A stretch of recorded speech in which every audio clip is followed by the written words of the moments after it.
Like and subscribe Study Hub Tech YouTube channel for all new updates. Don't forget to press bell icon. Never miss any update. अस्सलाम वालेकुम। Study Hub Tech official YouTube channel में आपका खुश आमदीद है। आज हम बात करेंगे इश्तहार बराए सीनियर स्टेशन असिस्टेंट SSA और police station assistant PSA Punjab police के बारे में। पंजाब पुलिस की तरफ से जी जो हमारे पास सीनियर स्टेशन असिस्टेंट यानी SSA जिनका स्केल नंबर 9th है उसके लिए, और पुलिस स्टेशन असिस्टेंट यानी जिनका ग्रेड नंबर 7 है उसके लिए जो दरख्वास्तें मतलूब है खाली असामियों पे। और अब हम इनकी अहलियत के बारे में बात करते हैं।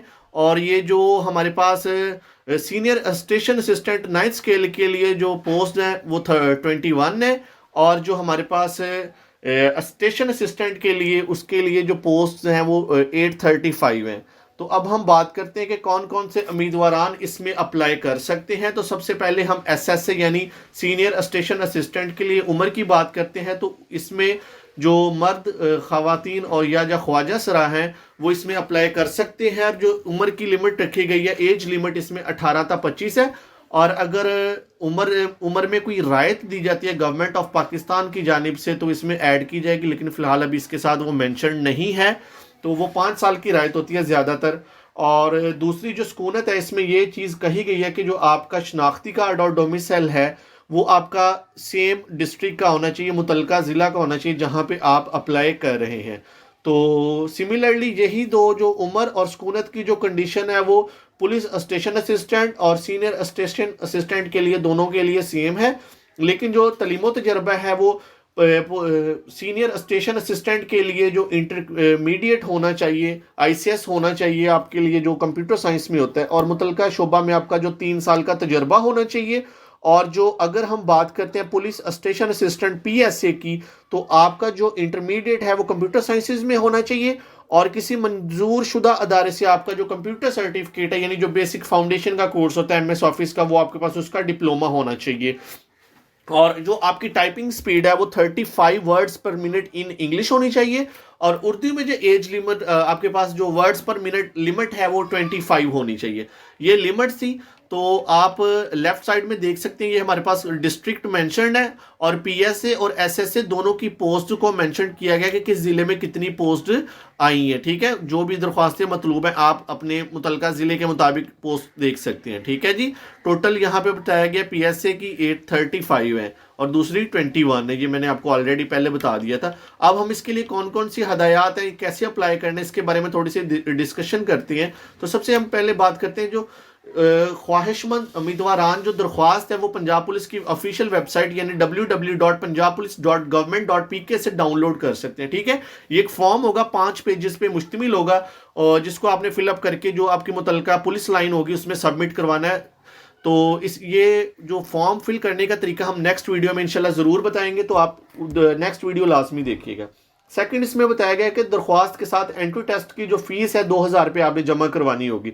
तो इसमें अप्लाई करने की जो फीस है 2000 रुपये है। तो अगर आप PSA में अप्लाई करते हैं तो आपको 2000 अलहदा पे करना पड़ेगा। अगर आप SSA में अप्लाई करते हैं तो आपको 2000 अलहदा से पे करना पड़ेगा।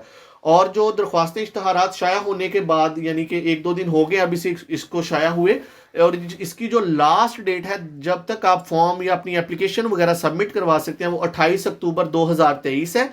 तो मुकर्ररा तारीख के बाद कोई दरख्वास्त या फॉर्म एक्सेप्ट नहीं होगा। और जो भी उम्मीदवारान के जो कागजात की जांच पड़ताल के बाद कामयाब उम्मीदवारान की जो लिस्टें हैं वो पुलिस लाइन की में आवेजा हो जाएंगी या जो वेबसाइट है उस पर अपलोड कर दी जाएंगी। ठीक है, जो भी भर्ती शेड्यूल है और टेस्ट सेंटर के मुतालिक तमाम मालूमात पंजाब पुलिस की वेबसाइट या मुतलका डिस्ट्रिक्ट की पुलिस लाइन से आप हासिल कर सकते हैं। अब बात करते हैं जो मुख्तलिफ कोटा कौन कौन सा है। इसमें जो 15% कोटा है वो खवातीन के लिए, और जो 5% कोटा है वो अकलियतों के लिए, और जो 3% कोटा है वो मजूर अफराद के लिए। ठीक है जी, ये कुछ डिस्ट्रिक्ट के बारे में बताया गया कि जो उम्मीदवार हैं वो अपने पुराने ज़िले से अप्लाई करें। ठीक है, मरी, तलागंग, कोट, अद्दू और वजीराबाद से जो तल्लुक़ रखने वाले उम्मीदवारान हैं वो अपने साबिक इजला जो भी हैं यानी रावलपिंडी, चकवाल, मुजफ्फरगढ़ और गुजरांवाला की डिस्ट्रिक्ट पुलिस लाइन से ही फॉर्म जमा करवा सकते हैं। तो अब हम बात करते हैं इसके बारे में थोड़ा सा जो फर्दर उनकी हदायत है कि जो सरकारी और नीम सरकारी मुलाजमीन है वो NOC को अपना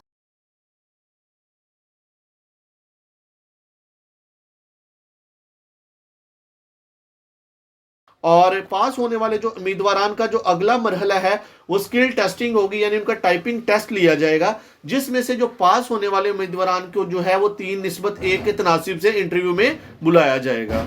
और जो स्किल टेस्ट और इंटरव्यू के मुकाम के बारे में मुतलका पुलिस लाइन पर नोटिस अवेजा कर दिया जाएगा, यानी जो उसकी डिटेल्स हैं वो पुलिस लाइन में आपको प्रोवाइड कर दी जाएंगी। उसके अलावा जो पंजाब पुलिस की वेबसाइट उस पर भी आपको सारा इन्फॉर्म कर दिया जाएगा। और जो उम्मीदवारान की जो टाइपिंग टेस्ट की तैयारी के लिए जो आपने वेबसाइट गिवन है यानी www.fasttyping.com डाउनलोड करके अपनी प्रैक्टिस करके जो आप अपनी टाइपिंग स्पीड को चेक भी कर सकते हैं और आप इसको इंप्रूव भी कर सकते हैं। क्योंकि मैंने आपको बताया भी है जैसे पहले कि इंग्लिश के लिए आपकी वर्ड्स पर मिनट जो स्पीड है वो 35 होनी चाहिए और उर्दू के लिए जो आपकी टाइपिंग स्पीड है वो 25 होनी चाहिए। और नेक्स्ट हम बात करते हैं कि वो उम्मीदवारान जो फैमिली क्लेम की बुनियाद पर अजाफी नंबर लेना चाहते हैं, जैसे कि शोहदा, शहीद, माजूर, रिटायर्ड, हाजिर सर्विस, तो इनके जो बच्चे वगैरह जैसे वो अप्लाई करना चाहते हैं तो अपने क्लेम से मुतल्लिका तमाम कागजात जैसा कि पेंशन बुक, रिटायरमेंट बुक की कॉपी और मुतल्लिका जो जिला यूनिट के सरबराह से हासिल होने वाला सर्टिफिकेट अपनी दरख्वास्त के साथ अटैच करेंगे। ठीक है जी, आपने सबूत देना, सिर्फ ज़बानी कलामी बात नहीं चलेगी। और इसमें यह भी आपसे मेंशन किया गया कि जो उम्मीदवारान है उसको स्टैम्प पेपर भी देना होगा जिसमें उसने बताना है कि उसके ऊपर कोई किसी किस्म की FIR जो कोई मुकदमा वगैरह दर्ज नहीं है और वो किसी किस्म के सिलसिले में पुलिस को मतलूब नहीं है। अगर आप गलत बयानी करते हैं तो बाद में आपको नाअहल करार भी दे दिया जाएगा और आप पे कानूनी कार्रवाई भी अमल में लाई जाएगी।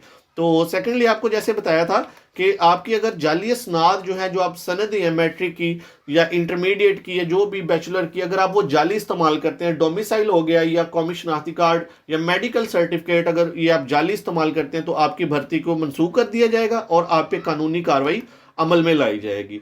उम्मीदवार को भर्ती के मुख्तलिफ मराहल में किए जाने वाले किसी किस्म के अखराजात की अदायगी ना की जाएगी। ठीक है, वो आपने खुद ही पे करने जिस तरह भी है। और इसमें यह भी लिखा गया है कि अगर आपको मेडिकल में से निकाल दिया जाता तो उम्मीदवार को नाअहल करार दे दिया जाएगा और जो आपका मेडिकल है वो मुतलका जो रेफर्ड हॉस्पिटल है वहां से करवाया जाएगा। तो आपने आजकल जो फ्रॉड करने वाले लोग हैं वो मैदान में काफ़ी आगे होंगे कि हम आपके बेटे को लगवा देते हैं, हमें 3 लाख दें, 5 लाख दें। तो आपने इस तरह के नौसरबाजों से बच के रहना है। ठीक है, उनका मैं आपको फ्रॉड का तरीका भी बता देता हूं कि वो आपसे कहेंगे जी आप 5 लाख आपने पेमेंट देनी है और 2.5 लाख हमें पहले दे दें और 2.5 लाख अगर आपका बच्चा हो जाएगा उसके बाद दें।